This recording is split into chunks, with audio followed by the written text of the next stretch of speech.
अच्छा, इतनी ज़्यादा तेज़ गर्मी है ना, और सुबह-सुबह अपना काम सब वाइंड अप करने के बाद मैं यूट्यूब के लिए टाइम किस तरह से निकाल लेती हूँ, इसके अलावा जो स्टिचिंग कैसे कर लेती हूँ। इसके अलावा मैं आपको बताऊँगी कि किस तरह से आप बगैर कपड़े प्रेस किए जो है ना, आपके कपड़े प्रेस हो जाएँगे, मैजिकली प्रेस हो जाएँगे। चलें जी, टाइम सेविंग का ज़बरदस्त किस्म का व्लॉग शुरू करते हैं। अस्सलाम वालेकुम। बस जी, बच्चे अपने चले गए थे स्कूल कॉलेज, और इसके बाद जो है ना, मैं और मेरे हस्बैंड रह गए थे नाश्ता करने के लिए। हम लोग बस नाश्ता कर रहे थे, और पता नहीं क्या हम लोगों को इतना अभी ये डिस्कस कर रहे थे कि कुछ भी हो जाए शादी के बाद, पता नहीं कौन सी खुशियाँ मिल जाती है कि इतना ज़्यादा इंसान अच्छा खासा वेट गेन कर लेता है, और शादी से पहले कितना ज़्यादा प्यारा सा होता है, और उसके बाद इतना मोटा हो जाता है ना, हद से ज़्यादा। अभी हम लोग को कोशिश करें कि नहीं, कुछ ना अच्छा सा डाइट प्लान करते हैं, और इसके बाद जो ना ये 2-3 महीने अपने आप को चैलेंज देंगे इन्हीं गर्मियों के महीने में, क्योंकि गर्मियों में ना वेट हमारा जो है ना रिड्यूस हो जाएगा, क्योंकि ड्रिंक्स बहुत ज़्यादा होती हैं और खाना कम होता है। तो जी ये हम अभी शुरू करेंगे। चलें जी, मैंने बेड कवर वगैरह अपना चेंज कर लिया था सबसे पहले, और इसके बाद जो है ना लिविंग रूम में सही करने के लिए आई थी, क्योंकि मुझे सुबह सुबह जो था ना, पसंद होता है कि सुबह सुबह सारा काम इस तरह से डन हो जाए ना कि मैं टाइम नहीं जो हूँ ना 11, साढ़े 11, 12 बजे तक ना रूम में चले जाऊँ, फिर अपनी यूट्यूब की एडिटिंग करूँ, या फिर अपना जो है स्टिचिंग वगैरह का, कटिंग का जो भी काम करूँ ना, उसके बाद मुझे सुकून आ जाए, यानी अफरा तफरी ना पूरा दिन ना फैली रहे। बस ये जो मैंने जो चेंज किया था ना, आज मंडे था, तो मुझे था कि नहीं, अपनी वॉशिंग मशीन जो है ना, डेली रूटीन के अलावा जो ना मंडे को बेड कवर्स हो गए, और जो है ना ये थ्रो वगैरह हो गए, जो 2-3 चीज़ें होती हैं ना धोने की, बस वो जो है ना मैं डाल देती हूँ। बस मेरी मशीन जो है ना तकरीबन होने वाली थी, तो मैंने कहा जब तक ये सारे बेड कवर जो है ना कमरे के सारे चेंज कर दो। अपने बेटे के कमरे को मैं ठीक करने के लिए आई थी, और अच्छा खासा जो है ना इसने अपने कमरे को अफरा तफरी मचाई हुई है, क्योंकि मुझे नहीं पता होता, रात को भी सुबह मैं उठी हूँ नमाज के लिए तो बैठा हुआ था। यानी अल्हम्दुलिल्लाह, अल्लाह ताला कामयाबी दे कि बस बच्चे जो है ना अपने लिए जब इतना ज़्यादा पेन लेते हैं ना, तो बहुत ज़्यादा अच्छा लगता है।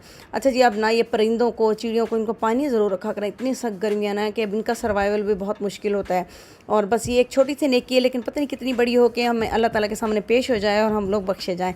और बस ये अब मैं ना बेड कवर वगैरह इसका चेंज करूँगी। ये असल में ना इसका ना वो था मैट्रेस कवर की तरह ना, मैंने ये बिछाया हुआ था मैट्रेस कवर, तो मैंने इसका भी नहीं लिया था। और बस ये जो मैंने इसको बेडशीट वगैरह बिछाई, इसके बाद ना ये बाकी सारी चीज़ें मैंने कहा पहले लोड में डाल दूँगी ना, इसके बाद जाके ना अपने बेटे के कमरे की सफाई करूँगी, क्योंकि ये जब ना मशीन मेरी डन हो जाएगी, और इतनी देर में मेरी बाकी जो सफाई वगैरह भी हो जाएंगी। तो इस तरह से ना टाइम इस तरह से रखती हूँ कि सुबह उठते ही पहले मैंने एक लोड डाल दिया था, जो रूटीन के कपड़ों का होता है। इसके अलावा जो है ना अब ये मेरा दूसरा डल गया है। वैसे मैं डेली के डेली एक लोड तो सुबह उठते ही, यानी मैं ना वॉशरूम बाद में जाती हूँ, पहले जो है ना एक लोड डाल देती हूँ, क्योंकि मुझे पता होता है कि सोलर आ चुका है, और हम लोग जो है सोलर वाले बंदे हैं, तो हम लोगों ने पहले जो है ना सारा सोलर का काम जो है ना मैक्सिमम कर लेते हैं, क्योंकि हम लोग इतने लंबे चौड़े बिल नहीं दे सकते। हम लोग बहुत ज़्यादा ना बड़ी ये परेशानी होती है कि इतने बड़े बड़े बिल आ जाते हैं बिला वजह के, और अब मीटर हमने लगवाना भी कभी नहीं है इंशाल्लाह ताला। हमने और भी हम हुई ना तो हम सोलर ही बढ़वाते रहेंगे, क्योंकि माशाल्लाह अभी भी हमारा बैकअप का सोलर भी है और मेन भी है, नहीं हमारे पास 2 सोलर हैं अल्हम्दुलिल्लाह। और इसकी डिटेल वीडियो आपको आखिर में दे दूँगी। बात कहाँ से कहाँ चली गई। बस जी, मैं अब ये कह रही थी कि टाइम जो है ना, आप समर में मॉर्निंग में उठ के जितना ज़्यादा जो है ना मॉर्निंग में 3-4 पैरेलल काम चला सकते हैं ना, जल्दी जल्दी चला लिया करें, क्योंकि मॉर्निंग में ना इंसान के पास पावर भी अच्छी खासी होती है, इतना फ्रेश होता है ना कि वो इतनी स्पीड में कर सकता है। लेकिन जैसे जैसे धूप बढ़ती है और गर्मी बढ़ती रहती है ना, बिल्कुल लो होने लग जाता है और तबीयत बिल्कुल निर्ढाल हो जाती है। तो बस जी, मैंने अपने बेटे के कमरे की इतनी डिटेल सफाई कर ली थी ना, चले आज इसकी बारी भी आ गई इतनी ज़्यादा डिटेल सफाई करने की, अदरवाइज़ वो खुद कर लेता है। इसके बाद मैंने इसकी ब्लाइंड वगैरह बंद कर दी थी, ताकि जो है ना बाहर से गर्मी ना आए, और बस ये फाइनल हो गया था, शुक्र है अल्लाह का। मैंने इसका फ़ैन वगैरह ऑफ किया, और दैट्स इट। अच्छा जी, इसके बाद मैं आ गई थी किचन में जो है ना भिंडियाँ मैंने लेके रात से ही रखी हुई थी, लेकिन ये क्या हुआ था, मैं इनको वॉश नहीं कर सकी थी, और इसके बाद बस उनको भिगो के रख दिया था। इतने में मैंने अपने बर्तन समेट लिया था, क्योंकि भिगो के रखने से ना अच्छी खासी मट्टी जो है ना वो निकल जाती है। और भिंडियों में ना 2-3 दफ़ा ना भिगो के रख दिया करें इसको 5 मिनट 7 मिनट के लिए, फिर अच्छी तरह से ना बस उसको रब करके धो लेंगे, वेल डन, बहुत ज़्यादा अच्छी तरीके से धुल जाएंगी। इसका बाद बस इसको जो है ना टॉवल पे आप फैला लें, क्योंकि थोड़ी देर में ये फाइनल हो जाएंगी। और इसके बाद जो है ना मैं इनको चॉप करके रख दूँगी, लेकिन अभी नहीं मुझे पकानी, माशाल्लाह मेरे पास टाइम है, शाम रात को पकाऊंगी मैं। इस वक्त इसलिए नहीं पकानी कि मुझे शाम में मेरे हस्बैंड आते हैं, और शाम में ना ताज़ा सब्ज़ी, ताज़ा जो होता है ना खाना, वो बहुत अच्छा लगता है। हम लोग जो है ना दोपहर में लेफ्ट ओवर खा लेते हैं। और इसके बाद जो है ना ये टमाटर, अच्छा बहुत ज़्यादा ना बकरा ईद पे महंगे हो जाएंगे, बिला वजह भी महंगे हो जाएंगे, तो इसकी प्यूरी बना के रखनी है। तो इससे क्या होगा कि बहुत ज़्यादा आपका ना स्पेस बच जाएगा।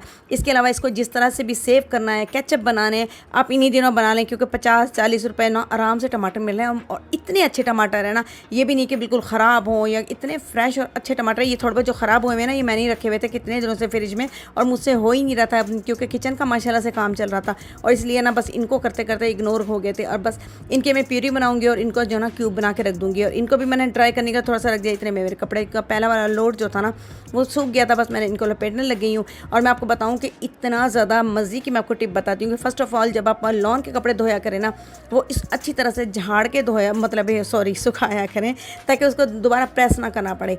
और बस उसको जो है ना इतनी सीधे सीधे ना आप हैंगर में भी हैंग कर सकते हैं। इससे क्या होता है कि हम लोगों को वही सीधे हैंगर बच्चों के लिए और आके अलमारी में टांग दिए, यानी फिर दोबारा लपेटने नहीं पड़ते।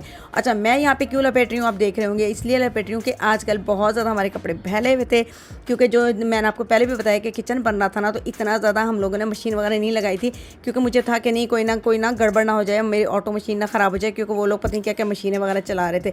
तो बस ये मैंने सारे कपड़े जो है ना लपेट के रख लिए। अच्छा, मैं आपको अपना तरीका, मैजिकल तरीका बताती हूँ कि ये देखें, ये मैं एक सूट मैंने बचा लिया था कि अगर प्रेस नहीं करने ना आपने, तो बस आप क्या करें, सीधे सीधे कपड़ों को ना अच्छी तरह से, जैसे हम इस्त्री के लिए स्प्रे करते हैं ना, अच्छी तरह ना स्प्रे कर लें। यानी आपने ना हल्के हल्के हल्के ना उसकी इस तरह से अच्छे स्प्रे कर लेना है कि वो नमी सी उसमें आ जाए।